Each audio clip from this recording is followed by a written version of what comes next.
You are now listening to Team Bandwagon Never Lose Again podcast. And now for your host, Jamal Brown and Nicholas Welcome, Garcia. ladies and gentlemen, to episode 2 of Team Bandwagon Never Lose Again. I am your host, Jamal Brown, along with Mr.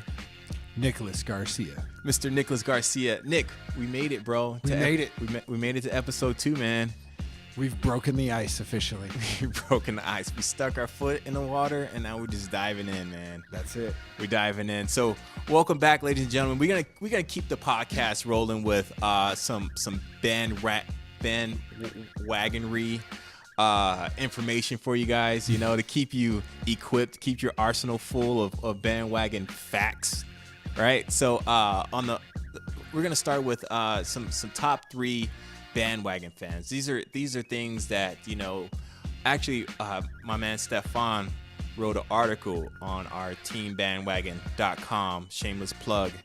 Head on over to our website, check it out. But 10 top bandwagon fans, you know. And so we're gonna pick off a few of them, you know. And the first one is the bracketeer bandwagon fan. And do you know what a bracketeer bandwagon fan is? You know, I'm kind of curious. I have an idea, but I would really like to hear your explanation of bracketeer, because I almost think like musketeer, and that can't be right. Nah, man. Nobody busting out no muskets. No minute, I thought man, this was a sports show. I was like, where are we going with right, this? Revolutionary. You know, I'm going to leave the history stuff to you, man. All right, I'm going to leave the history stuff to you. So, bracketeer bandwagon fan. What this person is this person kind of, you know, peeks their head out, you know, like the Groundhog's Day, you know, groundhog around, you know, March Madness. And this is, you know, the bracketeer bandwagon fans' favorite time of the year, because they get to pick, you know, middle east, western, north, you know, state to win the NCAA, you know, Final Four, you know. And so with picking, you know, the small teams to win it all, you know, that's kind of like a rush. Like, it's like, you know, a drug that everybody gets because they just want that upset, you know. And, you know, we did some research, and was it last year? No, 2012, Norfolk State beat Missouri 86-84, and that was a pretty big upset. And the same day, you know, a couple hours later, Lehigh beats Duke 75-70. Who was on that Lehigh squad that made them beat Duke? Mr. Portland Trailblazer himself, CJ McCollum. That dude dropped 30. No way. No way. Ask me what happened, you know, later on in the tournament or the next game. I don't know. I'm sure Lehigh got whooped by somebody pretty good. I'm pretty sure. Yeah. I'm pretty sure CJ didn't drop another 30. Well, he probably did, you know. But you know, the bracketeer bandwagon fan, you know, that's like that itch that we need to scratch, you know, to get that to get that upset win. And even at the Norfolk game, you're telling me about your daughter, right? Yeah, we fill out a bracket every year. We do it as a family, and I've got a big family, so it's a lot of brackets. And we used to just do it with just us, and she was 4 years old that year, and she just liked saying Norfolk. And I was like, I hope you're not trying to say a bad word and get away with it, but she likes saying Norfolk, so she picked Norfolk to win it all. So after the first round, she actually had the best bracket. Of course, we eventually caught up to her because Norfolk did not win it all that year. But no. It was fun. She got really excited to be in the lead for a little while there. The bracket thing, that thing breaks my heart every time. I'm like, yeah, you know, I fill it out, and then like you're waiting for that first game, and then that first game you just see all this red. You're like, no, this is gonna be a long month, you know. Well, there's a question I have for you. So do you think people pick that wild off team because they know their bracket's going to get broken eventually, and they're like, this is going to be the team that's going to do it? Nah, I don't want. I think people will want to win. I don't think they want to sabotage themselves right out the gate, you know. I think we do that subconsciously with a lot of, you know, stuff that we do in life, you know. It's like, yeah, I'm going to go on a diet after this cake, you know. No, that's what I mean, though. Like, if they picked Norfolk State to make it to the Elite Eight, you know, there's always that one team every year that messes up everybody's bracket, and they're like, well, I'm going to pick them because they're not going to mess up my bracket. And then they Gotcha. end up being wrong, of course, most of the time. It's that high risk, high reward. Right. You know. Right. But at the same time, like they got to catch that L somewhere in the middle. You can't have them go win it all. Yeah. You know, like Yeah. you know that you know Sweet 16, you know, or that Elite 8. They got to catch that L somewhere in between. You can't have them going all the way, because if you have them going all the way, then your bracket's busted. Yeah. Your bracket's busted. Absolutely. So you know, definitely jumping on that bandwagon for bracketeer bandwagon fans. You know, March is coming up. They just started these the college basketball games. You know, what was it, the tough 24? The tough 24, yeah. That was pretty cool. What team was that? Utah Valley. Their coach thought it'd be a good idea to play Kentucky and Duke in the first 24 hours of the season. Kids barely got a break. They went from playing Duke to Kentucky within 24 hours. Yeah, you know, they played like, it was like, you know, 5 o'clock game. They played, you know, to show them get on an airplane at like 11 o'clock, you know, and then they were in the gym, you know, the next day at 11 a.m. Their game wasn't until like 6 o'clock, but yeah, they got whooped by Kentucky. Do you think it puts them on the map? Do you think that they at least get it put in the conversation if they do well the rest of the year?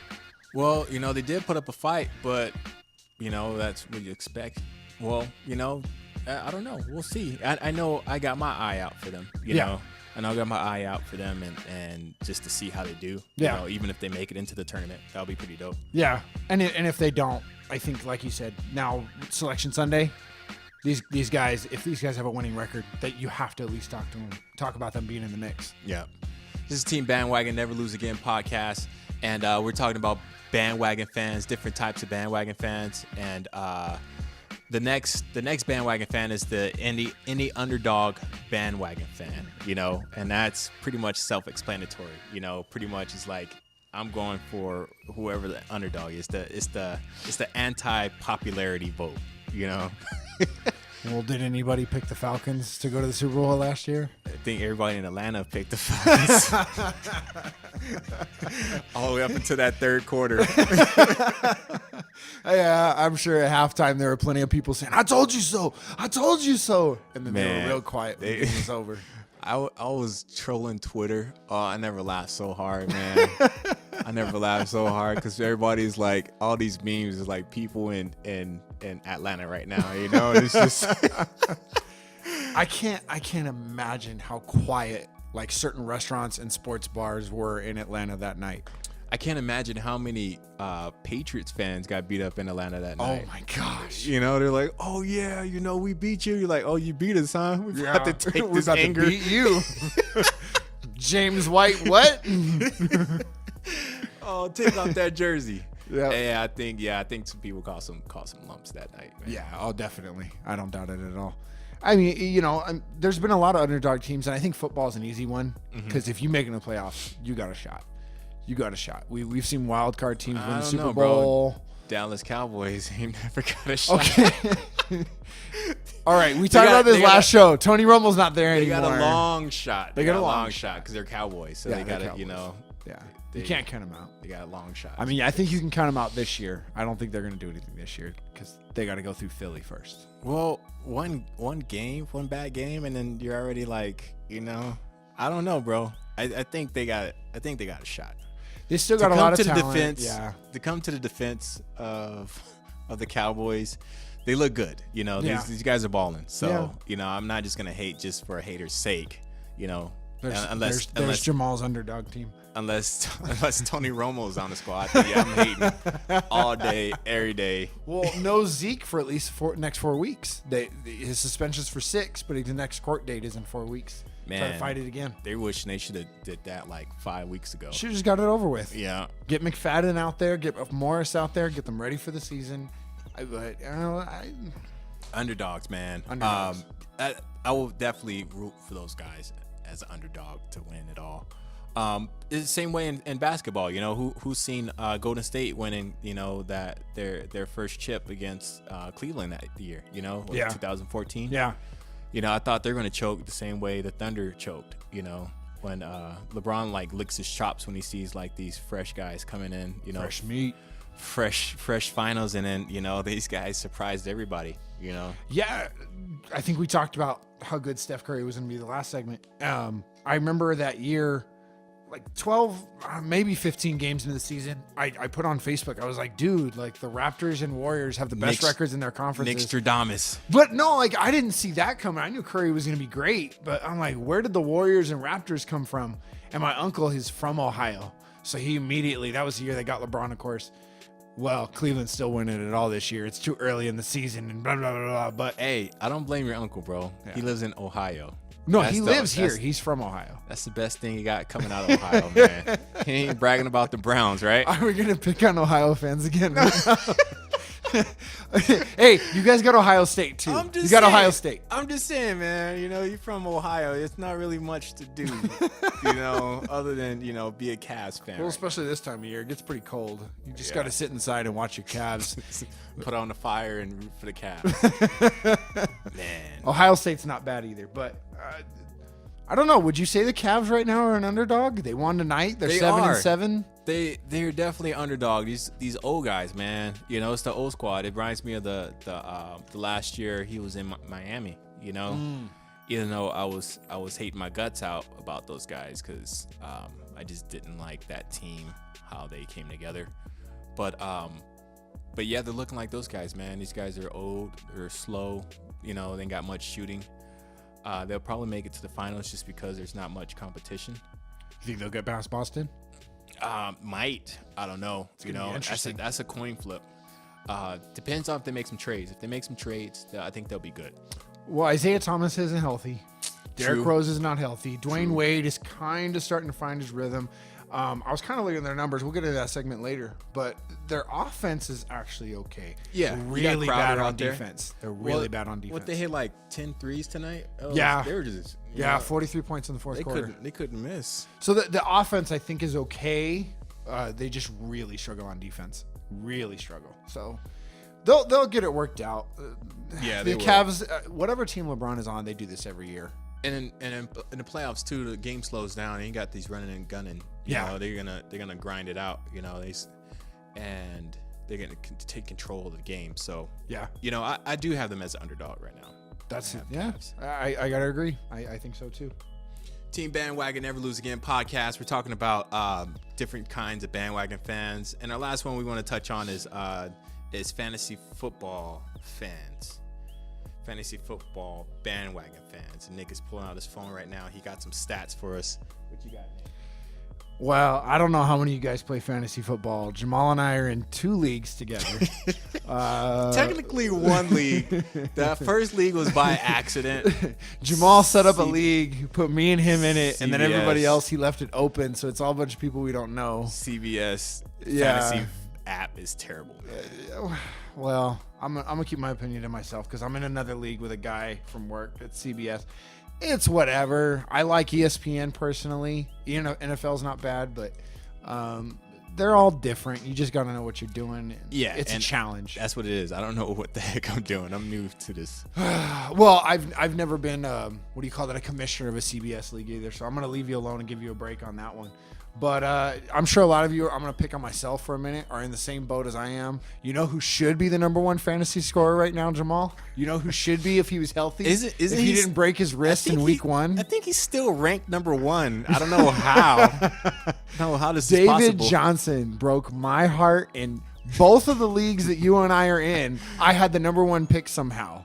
It's random, but I got the number 1 pick. No, man, it ain't random, bro. It's Hey, one can pick one you were in charge of, okay? So you can't say that you gave me that. I didn't know what the heck I was doing. They gave me it right at the right time. I picked Cam Newton my first year. The other one, Come on, Jamal put me in charge of, and I clicked random serpentine draft, and I got the number 1 pick.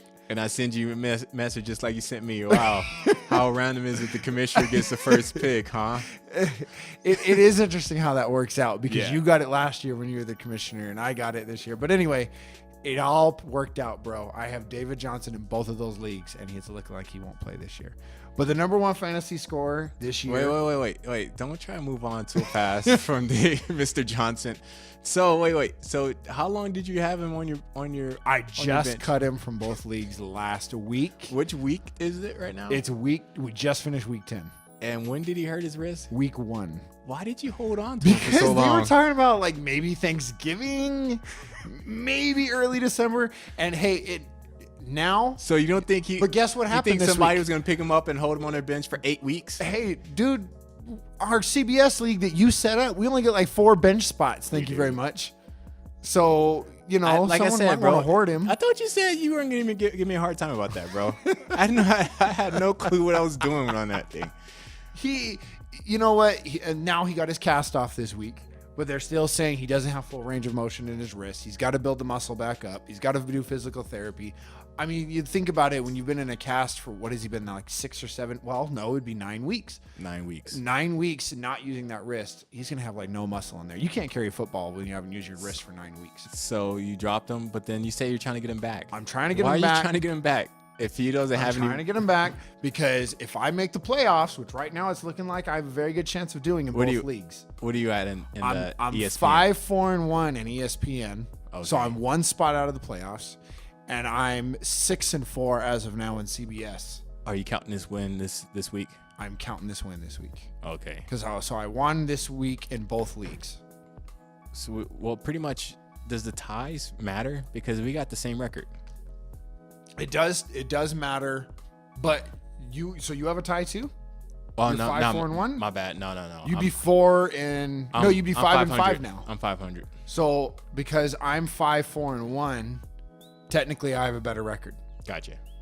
Yeah, because that loss it's one less loss. Gotcha. Right? So I think it's like half a game or something like that. So you're right on my heels. I'm catching up to Jenny, who is Jamal's wife. And then there's one other player. I'm trying to remember who's just barely ahead of me. You know who it is? It's Stefan. It's Steph. Steph's right ahead of me. Captonics or Captastics. Captastics. Captastics. So I'm trying to catch both of them. But I got to point out really quick. Number 1 scorer in fantasy right now, according to Fantasy Pros, is Carson Wentz. Believe it or not, Alex Smith is number 2. I got to pick on Jamal for a second here because my wife is in the fantasy league too, and she took the Jacksonville Jaguars as her defense, and Jamal couldn't stop giving her a hard time. They're number 21 overall in fantasy, Jamal. Dude, how many 21. times I'm going to tell you, I have no clue what the heck I'm doing 21, with this junk, okay? bro. Let me tell you who's right in front of him. Phillip Rivers. Let me tell you who's right behind him. Matt Ryan. I mean, they're up there, dude. They're up there with the quarterbacks and the running backs and the wide receivers. They are. They're the number 1 ranked defense in fantasy. True. I don't know where she got her intel from. She's like, I even looked at her like, Jacksonville? do you know where she got her intel? She usually gets it from me, but I wouldn't have told her Jacksonville. There's no Jacksonville. Don't get me wrong. Like we all talked. Well, a lot of us talked about them last year that they got a good defense. They got Jalen Ramsey. Went out and got some other guys, but I don't think anybody saw them putting up defensive numbers like they are this year. I mean, they're for real. Gotcha. But Jared Goff is number 15. Josh McCown is number 13. There's some crazy fantasy numbers this year, and that's fantasy football for you. With 2 in trouble, forced out and in. Unbelievable. Team Bandwagon is on YouTube. Subscribe to the most winningest channel and never miss an update. You can find us on YouTube under the name Bandwagon Nation. This is Team Bandwagon. Never lose again.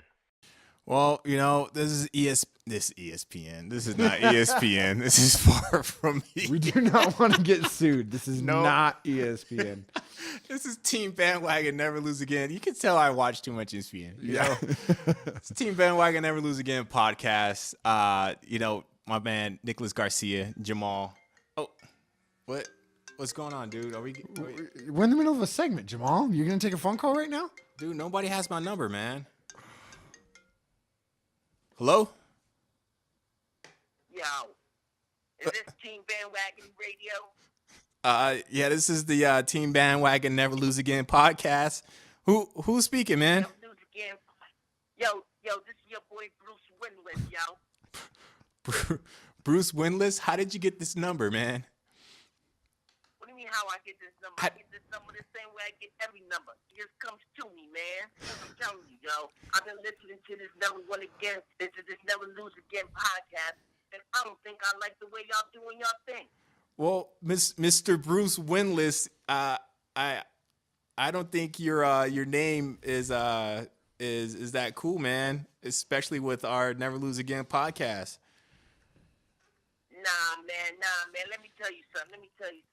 Yeah, I don't get down with all this. This never lose again, man. Yo, you know what I'm saying? Because I think y'all underestimate how amazing losing really is. Underestimate how man. I'm saying.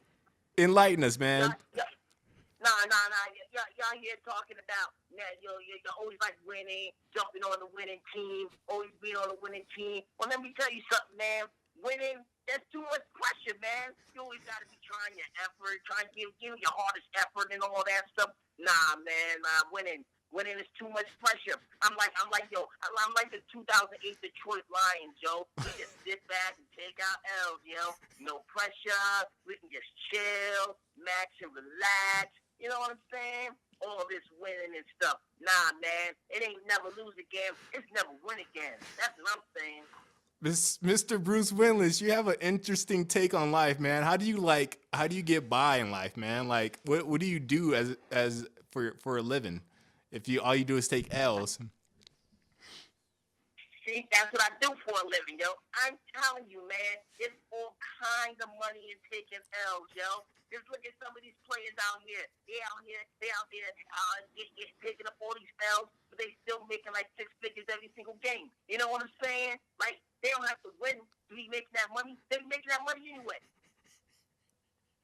I mean, have you seen the Giants this year? You know how much money Elon Mann is making? Come on, man. So, are you saying you're a Giants fan?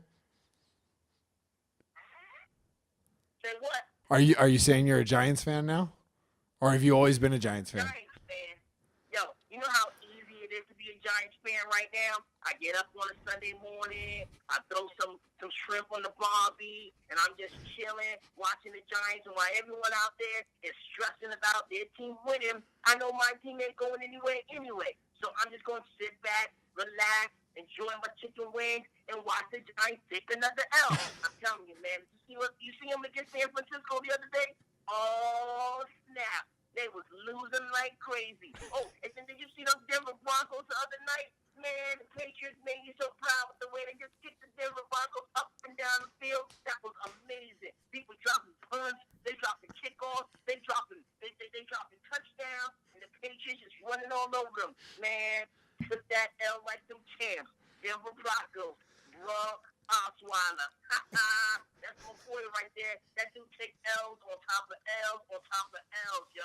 I'm on his bandwagon, except for his bandwagon done broken down and the wheels are falling off. But it's all good because we got some wrenches. We're going to fix it up and get right back on the road just for it to break down again. I'm telling you, yo, never win again. Let's do this. Yo, Mr. Bruce Winless, I got a question for you. Man, you are an interesting character, sir. So what do you think about, their 5-game losing streak, as far as Denver Broncos? The Denver Broncos 5-game losing streak? Yeah. I haven't seen anything that beautiful ever since the 1944 Baltimore Colts when they went 0-8. I'm telling you, yo, like they got no like they out there. They look like they're trying, but they're not. That's the secret of never winning again. You gotta look like you're trying. I'm telling you, yo, it's crazy. I think it's the thin air up there in Denver, man. They can't breathe. They can't breathe. And when you go up there, you suffocate on all the losing. But it's okay though. That's all right because this is never win again. So we're going to be all right. Denver Broncos, I'm just waiting for the Denver Broncos to play the Cleveland Browns and to play the San Francisco 49ers all at the same time so they can have a big losing fiesta. I'm telling you, yo, no pressure. Never win again. It's amazing. Oh, my gosh. Mr. Bruce Winless, this is gold, man. This is priceless, man. I don't know how you found this number or found that we were recording, but, man, you are great to this podcast, dude. I think the Bandwagon Nation kind of, it's like a fresh breath of air, with this losing. Yo. You give people hope. You know, my bandwagon, man. We trying to lose a game out here. Every single game. because no pressure, man. You know what happens when you start winning all the time? Then everybody wants you to win all the time. It's like, you won last year. How come you can't win this year? I don't need that kind of pressure. Do you want that kind of pressure? I don't need that kind of pressure. We're just going to keep losing. We're going to keep chilling. No pressure. We're going to keep messing up trades, messing up draft picks. We're going to be okay. All right? Never win again. Bruce Willis, holla at your boy. Thank you, Bruce Winless, for calling in, man. We'll definitely keep his phone number. Yeah, I'm gonna save this in my phone, man. So when I see you calling, I know it's for sure is you. All right, Joe. You just let me know. Hey, and don't lose my number. Get it? All right, y'all. Y'all take care. I'll see y'all on the flip side. Never lose again. Nah, man. Never win again. All right, Bruce. Thank you, Bruce Winless. Thanks, man. All right. Y'all be good now. All right, Bruce. With 2 in trouble, forced out and in. Unbelievable. Want more from Never Lose Again podcast team? Then you need to jump on that Team Bandwagon website at www.teambandwagon.com. Find links to our social media sites and subscribe. Team Bandwagon, never lose again. So this is Team Bandwagon Never Lose Again podcast. You're going to have to block your phone number or something. Hey, that was pretty interesting, man. That was interesting. Man, I never met somebody who likes more losing in their life, man. Oh my gosh. The guy wants to lose, save his life from pressure or something. Zero pressure. See what happens when you win. They expect you to win every year. Oh my gosh. When you don't have dreams, you won't be brokenhearted. Oh my gosh. I guess so, man. Woo. All right, this is Team Bandwagon Never Lose Again podcast. I am your host Jamal Brown, along with Nicholas Garcia, and if you guys like Bruce Winless, tweet us. Let us know in the comments. You guys want that dude back? I think he has a Twitter handle. If he doesn't, he needs one, so he can troll us. Yeah, I want to find that guy's Twitter handle too. Yeah, I think we're gonna find that. Whenever I feel down about myself, I'm gonna start following Bruce Willis. No pressure. No pressure. Hey man, I didn't get that raise, but you know what? How's Bruce doing? Man. All right. Well, we're gonna switch gears. We're gonna talk about the NFL and some of the top stories in the NFL right now. What's going on in the NFL right now, man? It's some top stories. Well, you know what? I know we were talking about your boy, Mr. Johnson, coming back. David Johnson. Yeah, the Cardinals, they're not doing nothing this year. Last week we talked a little bit about Carson Wentz and him possibly being the MVP, and the Rams might win the NFC. But the Rams did it again, though. The Rams look good, dude. I had a guy hit me up. It's funny. He doesn't watch sports at all. Mm-hmm. But he was like, how are the Rams doing? And I'm like, why? You don't watch sports? And he's like, yeah, but the Jack in the Box down the street from me gives out free burgers if they score 2 touchdowns. I'm like, well, you're going to get a lot of burgers this year. Their offense is pretty hot right now. So I'm like, yeah, they put up way more than 2 touchdowns. Go get your burger. Yeah. But this week, interesting story. The Vikings finally. Well, before we get there, I wanted to just chat real quick about Cam Newton. Oh, Cam. Okay. Did you watch the game tonight? I caught a little bit of spurts. I got home, watched a little bit. I saw a 69-yard run, and he started shimmying on the floor. Dude's still got legs, man. When he's healthy, that dude can take off, and he definitely likes Devin Funchess. Devin Funchess, is that He's a one wide of his receiver? receivers? Yes. I thought you were just making fun. Thought that was like a made-up name, like Bruce Winless or something. No, let me give you a little bit of a history lesson. Oh, okay. They drafted Kelvin Benjamin a couple years ago. Kelvin Benjamin's a beast, but this year Devin Funchess is starting to come out of his shell a little bit, and Cam calls him fun. I like playing with fun, man. Yeah, fun's. So they traded away Kelvin Benjamin. As long as you don't laugh while he says that, I like having fun, man. And get people upset at him. Oh yeah, if he keeps talking about him throwing the ball to Devin Funchess, he'll stay out of trouble. But he needs to watch what he says. That's for sure. But yeah, what did you catch from the game? I I didn't catch much, man. I had a few meetings today. So, you know, and plus with the drive hour out here to your house, it's not an hour, ladies and gentlemen, but it's pretty far. Nick lives in the boonies. In the boondocks. But I'd seen that score. That's what I did see. Dolphins are a joke. Man, Dolphins are a what joke. happened? I thought Cutler was like the man. I know he got when Tom Brady was hurt last week. I put him in on my fantasy football league, and he got me like 26 points. I don't think Cutler is horrible. I Yeah, don't think he's good either. I think he's at the end of his career. You know, he came back, make a couple extra pennies. Miami doesn't have a state tax in Florida, so, you know, he's making some extra change. Good for him. But the Dolphins aren't doing anything this year. Gotcha. Well, you know, to kind of recap off of your LA Rams, by the way, that was a dope blog you wrote about them. Thank you, Jamal. Thank you. Check it out, teambandwagon.com. Teambandwagon.com. /blogs, or just go to the website. Shameless plug. Shameless plugs. That's all we're about, you know. But yeah, it was a dope article. When I was reading it, it reminded me of the 2012 Seahawks. Is that 2012? Yeah. How, you know, everybody pretty much on that squad was doing their job. Yep. You know, I was talking to one of my guys, Nate from church, and because he's a Browns fan, I was telling him about the podcast, and he was kind of like, "You ain't clowning the Browns, are you?" I'm like, "Nah, you know." He's like, "Well, it ain't that hard to do it." But I was telling him, like, you know, the LA Rams, and we were talking about the Rams and how they remind me of the Seahawks right now. You know how, you know, everybody did their job. You know, the defense did their job. You know, Russell Wilson that year didn't have to do much. He just had to, you know, just throw some touchdowns, make some completions, and just not turn over the ball. Mm-hmm. And everything else kind of worked together. You know, you had Marshawn Lynch, you know, which is a mini, you know, what's the running back for the Rams right now? Todd Gurley. Yeah, he's like a mini Gurley. Well, Gurley's I don't like know a if you call him mini, but Marshawn Lynch. yeah. Faster. Faster. Just younger. Yeah.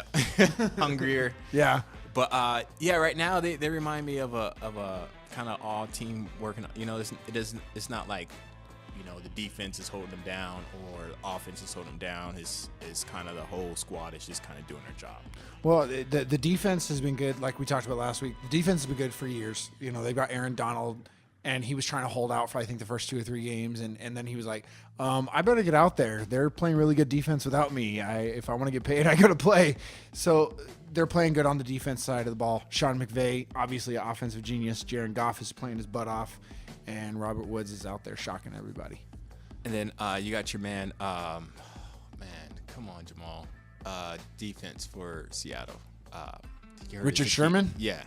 Mr. Sherman hurt his Achilles. He's done for the man. season. And you know he's never missed a game in his career. And this is on a Thursday night game. Yeah. Everybody hates Thursday night games. Yep. I don't watch Thursday night. Do you think they'll ever get rid of it? No, because I think people are still buying. You know, like people out there like Bruce Windless is enjoying terrible TV. You know, I was watching the Heat. I was working, but at the same time I was working, I was watching the Heat and the Cavs. Not the Heat and the Cavs. Jamal. The Rockets and the Cavs, and that was a pretty good game. Yeah. On TNT, and yeah, that was like, yeah, man, I watched this, you know, any day over. What do you think of the new camera angle they're doing now? They started doing that angle, like it almost looks like you're playing Madden. Well, you said you didn't really get to watch it, but I don't know if you've seen it at all. No, I haven't seen it. New England played a couple weeks ago. I can't remember who they're playing for the life of me, but it was so foggy they had to use the overhead camera that's right behind the players, and it looks like you're playing Madden. But that was the only camera that they could get a picture because it was so foggy. It would have been dope if like they would have did the routes where they show you like what routes you're running. They're running. Somebody might do that because they keep comparing it to Madden, and people have mixed feelings about it. Some people don't like it. Some people like it. Mm-hmm. Obviously, some people like it because after the New England game, they're like, "We're going to start doing this on Thursday Night Football." I mean, they're always trying to find a new way to bring in more viewers. Gotcha. They did it last week. Like I said, people have mixed feelings about it. my boys, Tennessee, they're playing Pittsburgh this week. So me and my coworker I told you about, we're not really talking too much right now. Waiting to see what happens on Thursday. Gotcha. Cool, man. So moving on to the top teams right now as like playing lights out. Who you got, man? I'm going to talk about the Minnesota Vikings. I was going to talk about Adrian Claiborne and those 6 sacks against the Cowboys. I thought you might like that, bashing on the Cowboys a little bit. But then, Claiborne hasn't really done much else this season. He's a good player, but he's not a 6 sacks kind of guy. He's not going to break the NFL sack record this season. Cowboys just literally can't get it together right now. But who I am going to talk about is interesting. Teddy Bridgewater came back this week after like a year and a half of dealing with surgeries and trying to get healthy. And Case Keenum is their starting quarterback because Sam Bradford's hurt. Yeah. So everybody thought for sure, they're going to put Teddy out there right away. But Case Keenum's played so well the last few weeks. They went with him. I didn't watch it, but did you watch the game, or did you know why Bridgewater was all teary-eyed? Dude, he hasn't played in a year and a half. Is that why? And I think he thought he was gonna play. This could I don't think he was crying that he didn't play. Coach, I can't play. But he got a warm welcome from the fans. He's back. This Gotcha. guy was drafted in the first round a couple years ago. So I think he's glad to be back out there. Mm-hmm. And I think he will eventually start. But why I think this was so interesting about this week is Keenum's played so well this season. The coaching staff, they obviously didn't think there was any way they could sit him. They put him out there. He's played really well this season. I liked him in college. He was at Houston. He has like every every NCAA record for a college quarterback. Mm-hmm. Most yards, most touchdowns, all this stuff. But in the NFL, he hasn't really gotten, in my opinion, a fair shot. He had a bad ACL injury in college. Some people think that's why. He runs a spread offense, and that's not really an NFL offense. But he's doing really well in Minnesota. Let me see. He threw for 304 yards. He's the first player to do that against the Redskins this season. Okay. The players like him. Even Zimmer said, I've got to go with who's got the hot hand. And Case Keenum's playing really well right now. And Teddy's eventually going to get his job back. But when you're 7-2 and your quarterback's playing as well as Case is, there's no way they can sit him. They put up numbers too, man. They put up numbers, and honestly, like I think it was another Thursday night game, but it was like Vikings versus the Falcons, or not Falcons, the Ravens. Mm-hmm. And I'm like, I'm not watching this junk. I'm not watching this junk, And it probably was a bad game, or it probably was a good game, depending on my fantasy league was sucking first half of the year. So to me, it was probably a pretty bad game because somebody probably got some points that they shouldn't have got it. But I don't know, man. The Vikings doesn't seem like, a must watch for me. A lot of teams, unexpectedly the Rams, I'm like, Rams, psh. But now it's like I'm paying attention when these guys are on, Yeah. Well, because the NFL's changed a lot of rules, right? They want to see more offense. They want to see more scoring. Rams are number 1 offense in the league, and I think now that people are realizing that, mm-hmm. they're fun to watch. Gotcha. My favorite play of the week was that play action pass from Goff to Woods this week. 94 yards. Just hit him in perfect stride. That's what we want to watch football for. Vikings are not that team. They burn the clock. They run the football. Sometimes they'll throw, and Case Keenum's doing well when he's doing that. He's not turning over the ball. He's not messing up. So they're winning a lot on their back of their defense. But Gotcha. you've got to have some offense to win, and they're doing it. With 2 in trouble, forced up and in! Unbelievable! Get the latest info on Never Lose Again podcast, Bandwagon Nation, and much more by following us on Twitter at Never Lose Again, where the E's are 3s. Jump on Team Bandwagon. Never lose again. This is Team Bandwagon, Never Lose Again podcast. I'm your host, Jamal Brown, along with Mr. Nicholas Garcia. And we just talked about the NFL top teams. And we're going to get into the NFL bottom teams right now. And Garbage teams. The NFL bottom teams, it's not like the delicious stuff that like is on the bottom when you're barbecuing and stuff, Like this is stuff that, needs to get tossed out. This is the hot dog that fell off the grill. And rolled into like the grass with the clippings and the dirt You know, You won't even let your dog eat it. nah, it's like get that out of here. Our bottom teams, I'm gonna go hard on them because they're my team. You know, it's the LA Chargers, and these guys find ways to lose. You know, these guys are like looking to catch L's. You know, like my man Bruce Winless would say. You know, this game versus the Jags was terrible, man. Overtime's always good, isn't it? But how did they get in overtime? These guys were in the lead, you know, fourth quarter, 1 minute. I won't say 1 minute. The last couple minutes to go, these guys had the lead, you know, and they give the ball to a rookie who fumbles, you know. And, you know, everybody fumbles. But why is the rookie in there anyways, you know? How come they don't have Gordon in there, you know? And so they give it to him, they fumble, you know. Jags running for a touchdown. It's a penalty. So, you know, they go back, they go 3 and out, you know, and somehow the Jags win the game, you know. And it's just really bad, you know. I do give the Jags credit though that special teams play, that sneak punt. Oh yeah, where the punter ran it in or whatever. Yeah, I don't think it was the punter. The punter. Well, the fake punt. And they ran it in. Yeah. That was dope. That was dope. I give them like some you know, credit for creativity. But just that whole game, you know, like the Jags had 9 penalties for a loss of 106 yards. You know, the Chargers had 7 penalties for 77 yards. You know, the total yards for Chargers was 322. Total yards for Jags was 398. 60 yard difference. You know, like these guys were neck and neck. This game was like up for the winning. You know, for the taking, and the Jags kind of didn't take it. They just kind of like fumbled their way into like, oh, I guess I got this W. What do I do with it? You know. I think I saw something too because I didn't watch the game, but I saw something. The Chargers actually blocked that last kick and it went in anyway. Yeah, he got his. I was like that.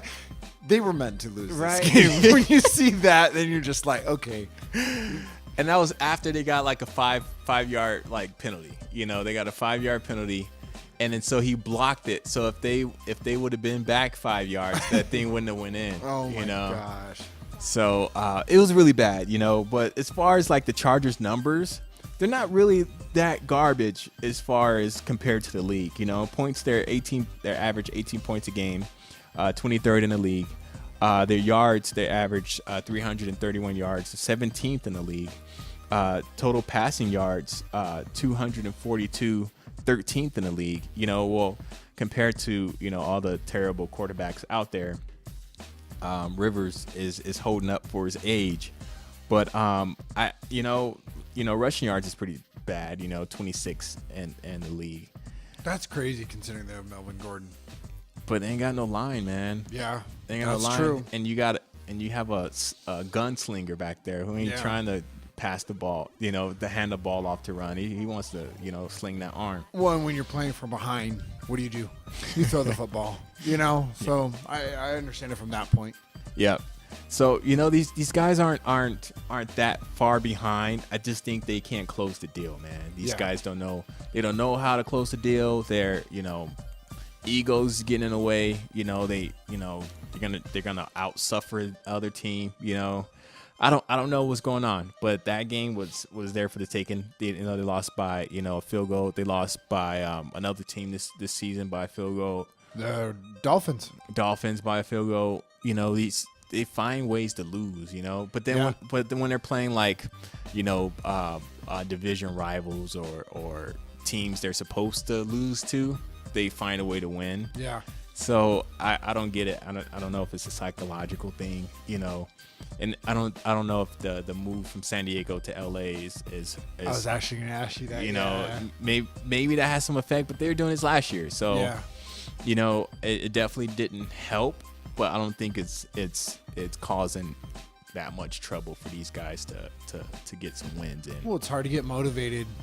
When was that Dolphins game? Like week 3 or 4 or something like that? Pretty early in the season, and they said there were way more Dolphin fans than they were Charger fans out in that stadium. And I mean, you're talking clear across the country. Miami compared to, I mean, NFL is one of those sports where I think you can have a team clear across the country. It's all good, right? Yeah. But still, to have more Dolphin fans in your stadium. It's already kind of a small stadium because they're playing it at what's it called? The soccer stadium. The StubHub. StubHub. And StubHub in so Carson.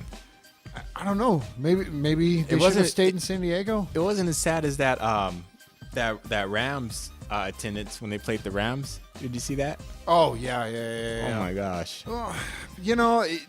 One team in LA is fine. The Chargers coming here just to stick it to San Diego for not building a stadium. It was kind of childish, and I know everybody's going to have mixed opinions about it. People don't believe that the taxpayer should be paying for a stadium, but yeah, especially these guys getting millions upon millions and billions of dollars. when the owners are getting billions. With 2 in trouble, forced out, and in. Unbelievable. If you like Never Lose Again podcast and you want to stay up to date on the latest episodes, hit us up on Team Bandwagon Facebook page and smash that like button. Team Bandwagon, never lose again. This is Team Bandwagon, Never Lose Again podcast. This is your host, Jamal Brown, Nicholas Garcia. We just talked about the NFL, some top teams, some bottom teams. Now we're going to get into the NBA and just some top NBA news. I know college basketball is starting, and I wanted to touch on a point right now with the Ball family, and right now what they're going through is no laughing matter. I think, this is not a time to point fingers and I told you so and stuff, but I just think it's a really good life lesson on, kind of who you hang around with, because,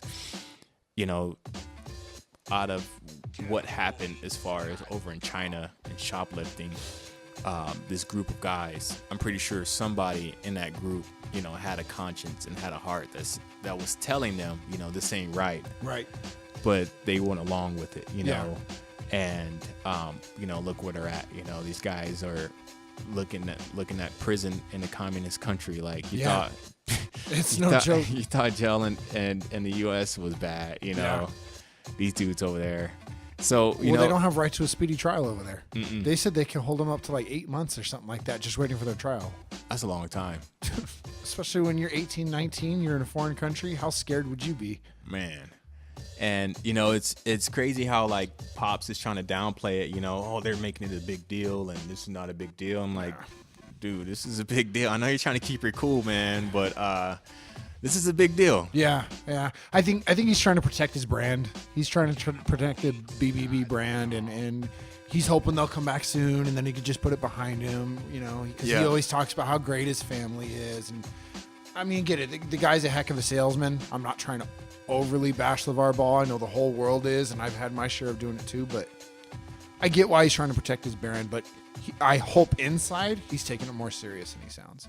I hope so too. Like even Lonzo, is all like, oh, they're taking care of it. We're fine. Yeah. And that, I guess that's the best reaction you can give. Right now you have a job to do, and your brother's over there messing up. Of course, you can't just drop everything and go and help him. Right. But and I'm not expecting people to like freak out, like, oh my gosh, Right. I don't know what's gonna happen to him. When the president has to ask the president of China, hey, let's get those kids home, it kind of becomes a big deal. Yeah.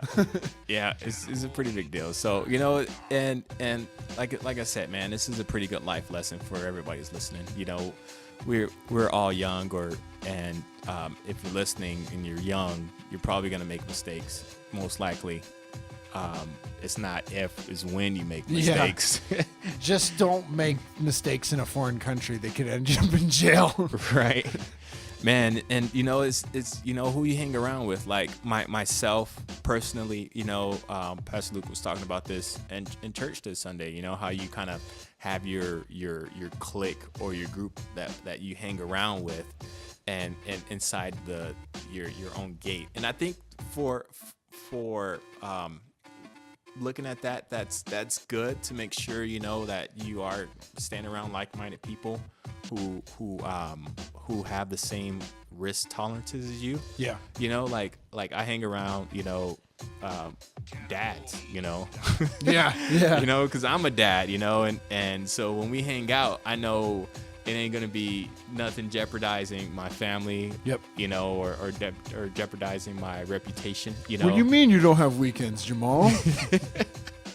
You know, so you know, it's kind of birds of a feather flock together, you know, and so it's just a good life lesson, like, you know, watch who you hang around with, you know, and you know, set some healthy boundaries. Well, yeah, because even like when you go to college, it's about finding out who you are and discovering what you're like when you're away from your parents. And he's clear across the globe. I mean, he's halfway across the globe, and I don't think LeVar traveled with the team.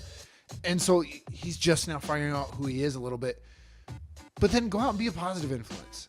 Be the guy that says, no, man, let's go over here instead. You know, hey, let's not steal sunglasses because you know what? We're going to UCLA. We're going to a pretty prestigious school. I got you. But when your brother, you know, is big time, is his brother, I can see him trying to create his own lane and be his own person. And so even if he's kind of like his brother, he's going to buck against the system to make his own lane, to make his own kind of fame, you know. And if that's playing the bad boy, then that's playing the bad boy.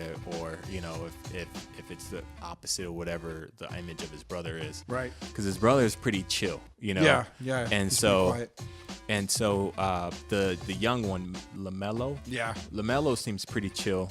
You know, he's kind of a big driving what is it? Lamborghini, driving a Lamborghini. Yeah, into school at 16 years old.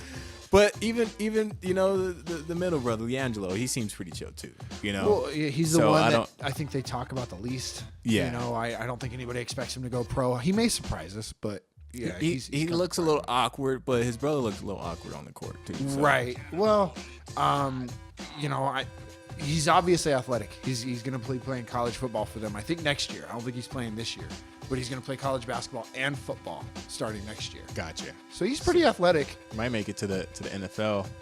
Hey, catch some.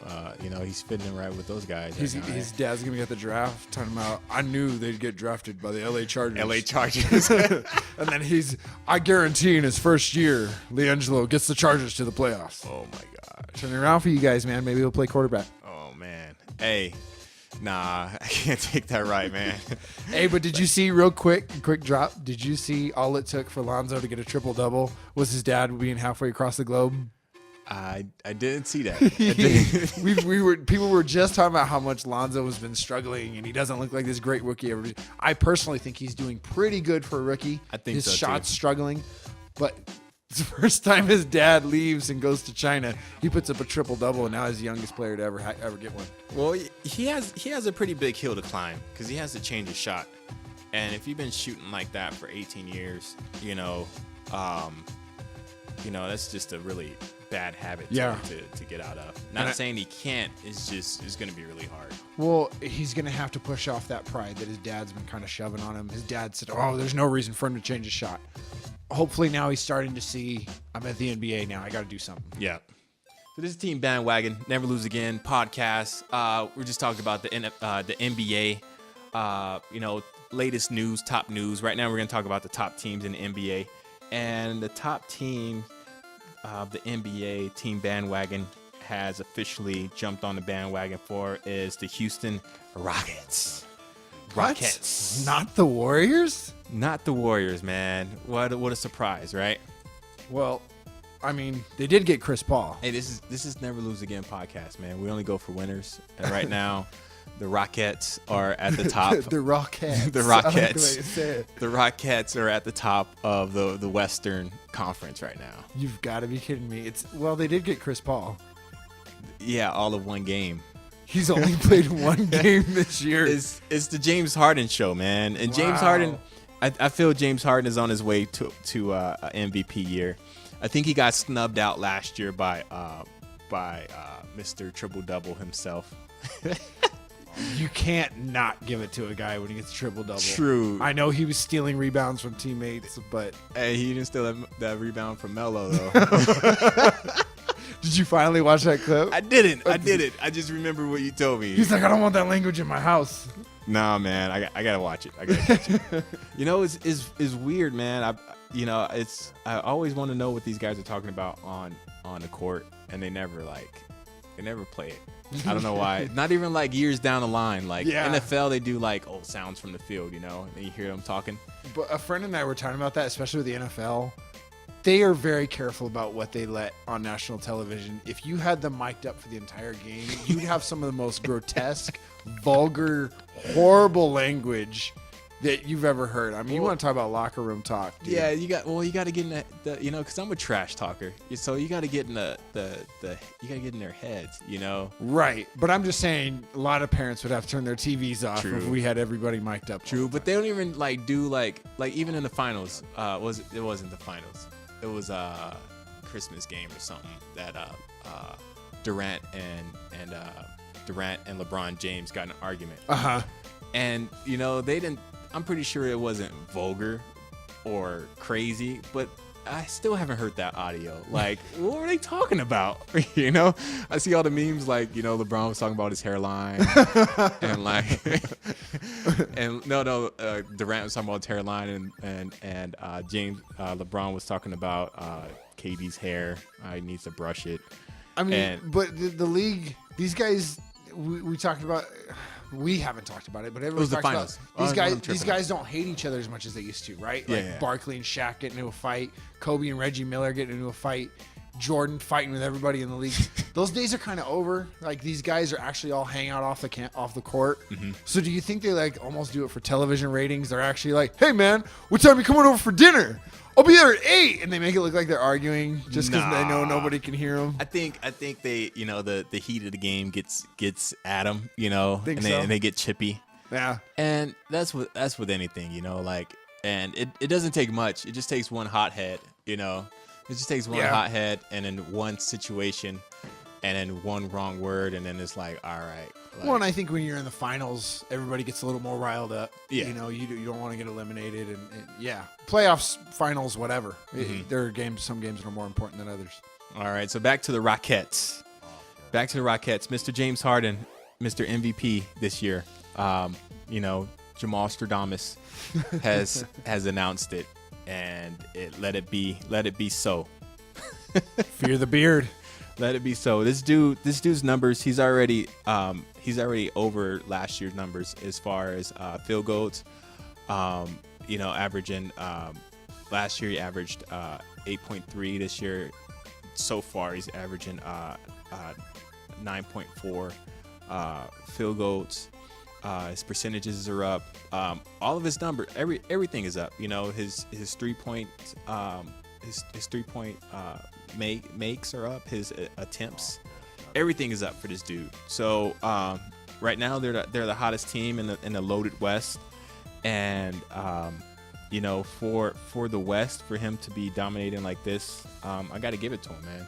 I got to give it to him, and the whole squad, Mr. Gordon. Mr. Gordon, 6th man of the year. 6th man of the year. This dude is balling, man. Yeah. This dude slammed on somebody the other night. I was like, oh my Lord. Eric Gordon's always been a good shooter. I remember when the Clippers drafted him, I was really surprised he didn't turn into the superstar I think some people thought he would turn into, but he's always been a good shooter. The Rockets are like a perfect situation for him. They move the ball so much. If you get that dude open, he's going to put up points. And I don't know where they're gonna fit Chris Paul into this situation. I think he'd be a good trade option. Already? Dude, they just got him. Yeah, what has he done? What did he score? 4 points? Well, they're in first place. Chris Paul, to me, he's still top 5 point guard, in my opinion. Top. Come on. Come on, man. Come on. I know there's a lot of great point guards in the league. Who you have that's ahead of him? Westbrook, definitely. Curry. You have to remind me of some names, man. So you think he's better than Leonard? Damian Lillard, right? That's what I said. You said Leonard. Like, as in Kawhi Leonard? I do call him Leonard. Yeah, I still call him. I know what you mean. Okay, there's 2 different questions there. As a overall point guard, I would take Chris Paul right now. Okay, as an overall point guard, but because Lillard's younger, because he's a better scorer, I'd rather build a franchise around a guy like Lillard because you're gonna get more years out of him. It's one question, bro. Is all right? If I want to win a championship this year and this year only, I take Chris Paul over Lillard. Are you serious? Yes. Have you seen what Dame has been doing, Lillard dude? Lillard is unbelievable, and he blows me away. But if you want a pure point guard, Chris Paul is the best one in the league. I don't agree, sir. Okay. I don't agree. We'll agree to disagree. Let's agree to disagree. But Because the Rockets are definitely going to be competing this year, and when Chris Paul comes back, if they can find a way to involve him in the offense and the defense, they're going to be even better. Gotcha, man. Gotcha. Definitely, the Rockets are our team of the week, at least. Episode 2. We'll see if they go on a losing streak, and then we'll have to jump ship real quick. Before Mr. Bruce Winless, gets a hold of them. But this is Team Bandwagon Never Lose Again podcast. We're talking about the NBA. We talked about some hot topics about the Ball family. Terrible situations going on. Talked about some top teams. The Houston Rockets are killing the league. Mr. James Harden, MVP candidate via Jamal Brown. And now we're going to talk about the bottom teams, man. Is it really a bottom team? I You picked them, man. You tell me, bro. my bottom team, and this is Monday, November 13th. My bottom team was going to be the Cleveland Cavaliers. They were 6-7 going in tonight. They're still dealing without Isaiah Thomas. There's a lot of and there's a lot of past tense. What happened? And I felt really good about it because I'm checking the halftime score. They were down by 21 to the Knicks. That's another past tense. But they came back from down 23 tonight and scored 43 points in the fourth quarter on the New York Knicks and won. In the Garden, man. In the Garden. Crazy things happen in the Garden. Crazy things happen in the Garden. Kobe had a great career in the Garden. Yeah. We're going to do some Kobe drops on this show every once in a while, by the way. Jamal and I both really admire his career. But on the Cavaliers, we talked about them earlier. We kind of questioned whether they're going to win a title this year or get to the finals for that matter. They got to get through Boston. I think they're still having their struggles. They're still trying to work things out. Great win today. It's the old man squad, bro. Yeah, it's the old man squad. J.R. Smith looks like garbage. I'm just looking at him. It's that old man squad. You play pickup game, and these guys are calling all the fouls. It's like, how you call that foul, man? It ain't a foul. It's a foul. It's a foul. J.R. Smith is shooting 35% from the field. Tristan Thompson is averaging like 6 rebounds a game. Is J.R. Smith still starting? I don't think so. Well, I think he is right now, actually. Yeah, because they have so many injuries. He is starting right now. Wow. But they don't look good. I mean, they've still got a lot of shooters. LeBron's playing well. He had a great game tonight. Same old, like we talked about, like he does. You drive the ball to the hoop, kick it out. Drive the ball to the hoop, kick it out. Kyle Korver's shooting over 50%. So offensively, I think they're fine, but they've given up over 100 points in almost every game. They lost to the Atlanta Hawks. That game was below 100 points, but still they lost to the Atlanta Hawks. I think the Hawks are worse in the East right now. Dwayne Wade, which they didn't get him to be a superstar, but the guy averaged 18 points a game last year. He's averaging 8.5 right now.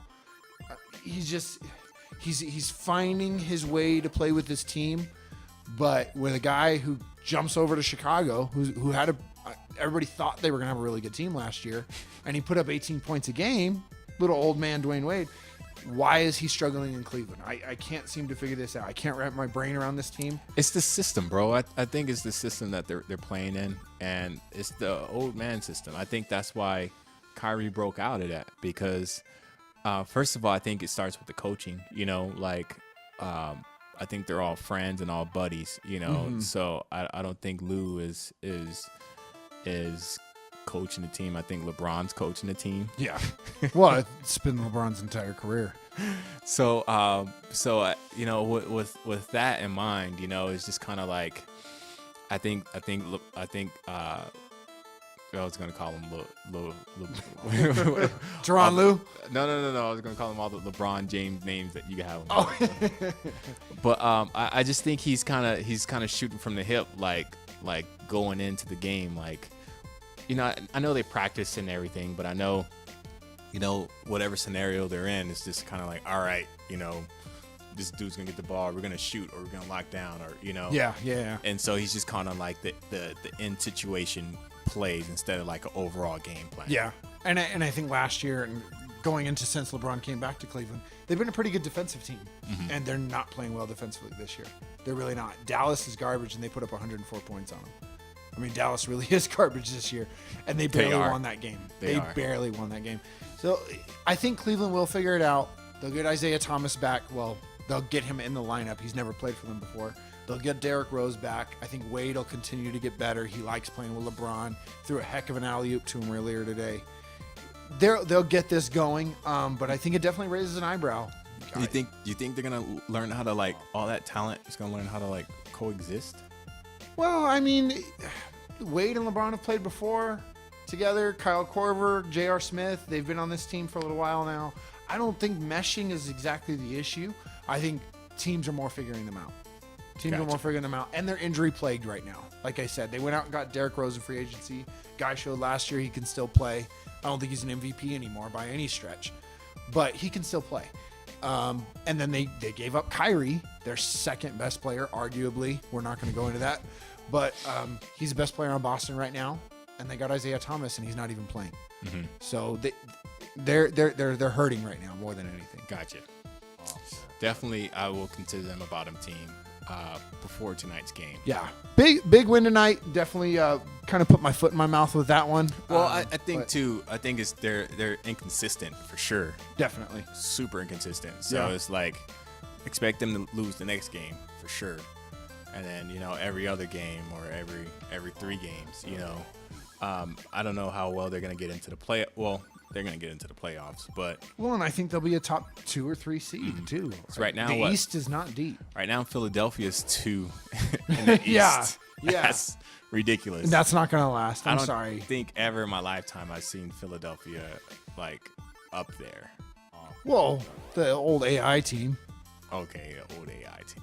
I mean, I know that was before some of you guys were born, but. Besides that team, but even at that time, I was still a Kobe fan. Right. Even though AI was doing his thing, I'm like, where's this guy? Get this guy out of here. Well, I'm sorry to say, since Jordan left, the East has not really been very good. Yeah, I know they won a couple titles, Detroit, Miami, Cleveland, but there's always like 1, maybe 2 teams in the East that are even contenders. And the West, you're talking about like 1 through 5 could probably beat most teams in the East. True. I was even thinking because even in the bottom, last year? It was like the 8th seed could have been like the 2 seed in the East. Yeah. And even back like we were talking about when AI was good, that year they were pretty much saying like, well, whoever wins the West, that's really the NBA Finals this year. Because AI could play. The guy was a heck of a scorer, but he really didn't have a whole lot around him. You could just like lock down on him, let him put up. He had Dikembe Mutombo, bro. Which helped them defensively. No. They had the big power forward. What was his name? Derek Coleman, who could shoot. But Aaron McKee, I think, won 6th Man of the Year. Here I go with my history facts. But the point is, Philadelphia, I don't think it's going to last. I think they'll make the playoffs. Ben Simmons is playing really well. Joel Embiid is finally healthy. Yeah. They'll make the playoffs, but I don't think they're going to be a top-tier team. Cleveland is, I have to believe they're going to figure this out. But right now, they do not look like the Cleveland team we've seen the last 2 years. With 2 in trouble, forced up and in. Unbelievable. Team Bandwagon is on YouTube. Subscribe to the most winningest channel and never miss an update. You can find us on YouTube under the name Bandwagon Nation. This is Team Bandwagon. Never lose again. Man. Well, this is Team Bandwagon Never Lose Again podcast. And we're going to wrap up the show right now. Did you see that ESPN fight? No, I didn't. No, you didn't see it? I didn't. We had Freddie Roach again, hot. That dude stays mad, man. I think he's super. I think he's a part of helping out the promotion for ESPN right now, because Freddie Roach right now is like, he's all about, ESPN boxing, but I kind of like enjoying him more than the fights, Mm-hmm. But the boxing match, it was Jose Ramirez versus Mike Reed, and Jose Ramirez is coached by Pacquiao's coach. Oh, okay. Yeah, he's coached by Pacquiao. Good company. And these guys are both undefeated, and we had a long day, so we came in. I'm tired. I'm laying down, and my wife puts on the fight, and I'm like, boxing, okay, And just randomly, and she's like, "Oh yeah, you know, they were playing a promo about this earlier, and these guys are both undefeated." I'm like, "Okay, let's watch," you know. And so the first round went pretty good, you know. Jose Ramirez was tagging him a few times, you know. He was getting him with some crazy body shots, man. Like they did a slow mo, and like dude's arm was like kind of like twerked to kind of, you know, get that shot in there. That dude was getting him in the body. And then so the second round, you know, midway through the second round comes in, and Reed gets caught, and he kind of stumbles down, you know, and you know it seemed like he lost his balance. But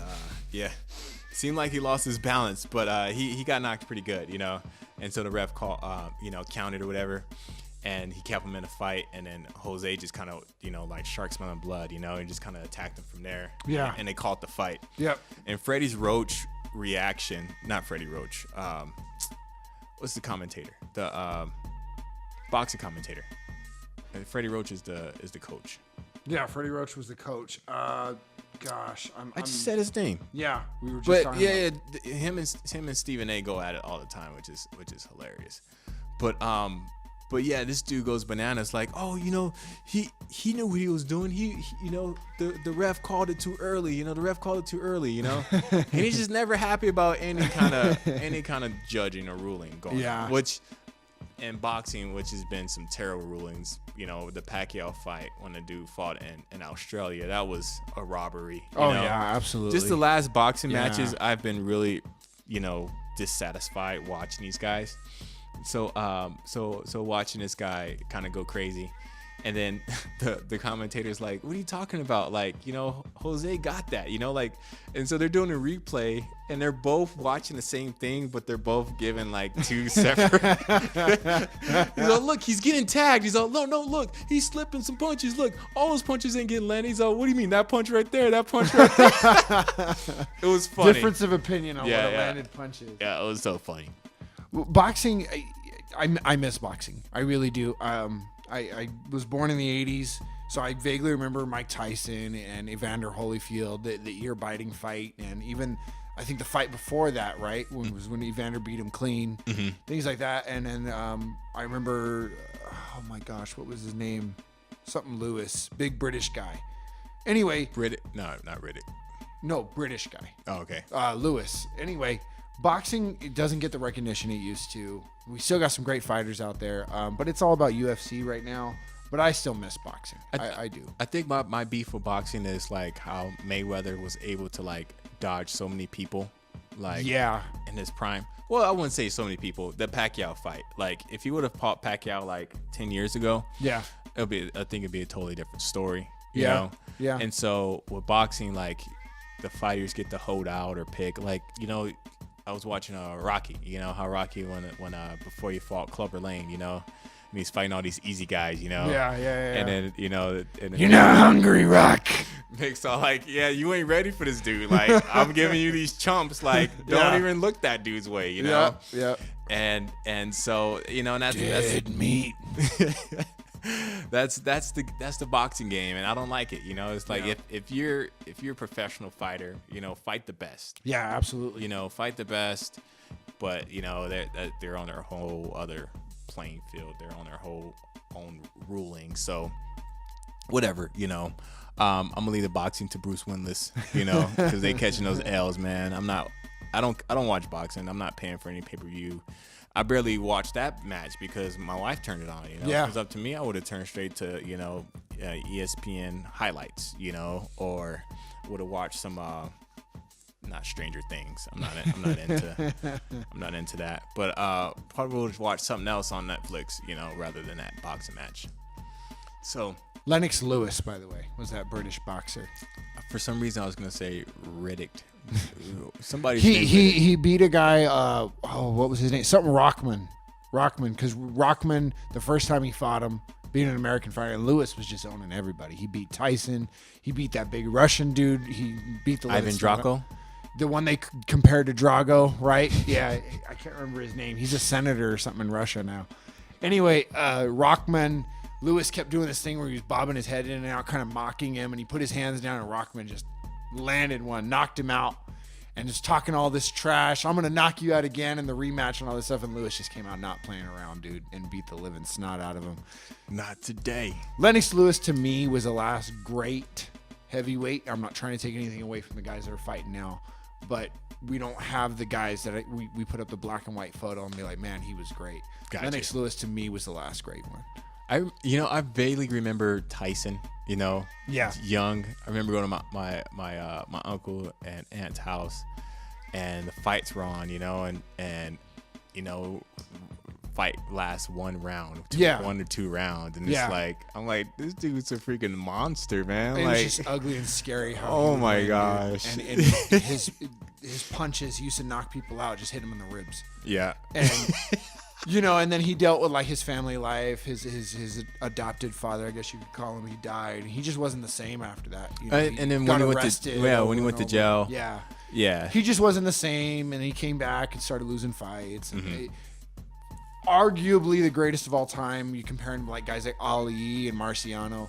It's hard to say who the greatest is. Everybody has their own opinion, and that's fine. We're totally open to everybody jumping on whatever bandwagon you want as far as your fighter, man. But when Tyson came back, Lewis was the champ. Tyson fought him. Lewis knocked the crap out of him. And my point is, I just don't think boxing is what it used to be. Gotcha. I miss it. I miss it a lot. That 90s boxing was the last time. To me, it was great. Because you're right. You got guys like Mayweather. We're a whole different boxing division, boxing weight class. But he's ducking dudes. He should have fought Pacquiao a long time ago. Yeah. So this is Team Bandwagon Never Lose Again podcast. This is Nicholas Garcia and Jamal Brown. We're talking about boxing. We have no clue what we're talking about. Yeah. Boxing is like so foreign to us. But we're wrapping up the show. This is episode 2 in the books. Thank you guys for joining us. We really appreciate you guys listening. We are getting our act together as far as getting these podcasts up on iTunes and other streaming places for you guys to have access to that. And then we're also going to have some things for you guys to help support the podcast, help get things going, help get some more equipment so we don't have random people calling us in the middle of our show. We can pay for some caller ID or something, At least get them on Skype or something too. Right. Get them on Skype with a nice cord plugged in, so we ain't got to hear him all screechy, because he is kind of screechy a little bit. But we love Bruce Windless. He's growing on me. He's growing on me.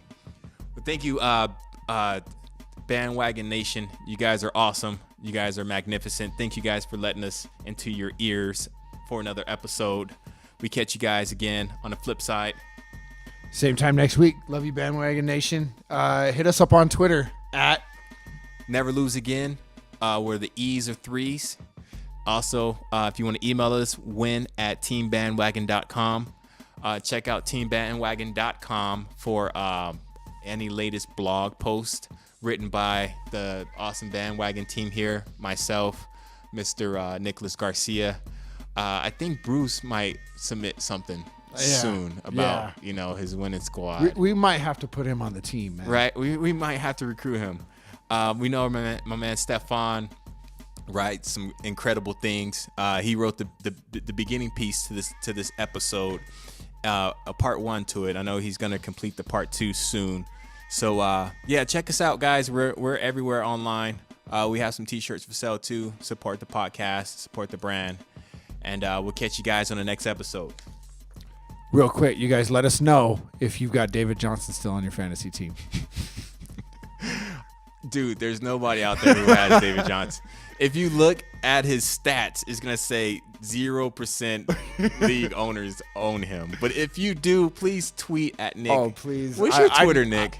My Twitter, I even forget, but you can find me under Nick Garcia. He has like 3 Twitters. I have like 3 Twitters because I forget my password to my old ones. Nah, you Kevin Durant. You ghost tweeting. I'm ghost tweeting people. I'm tweeting myself so I can try to look like I have more followers.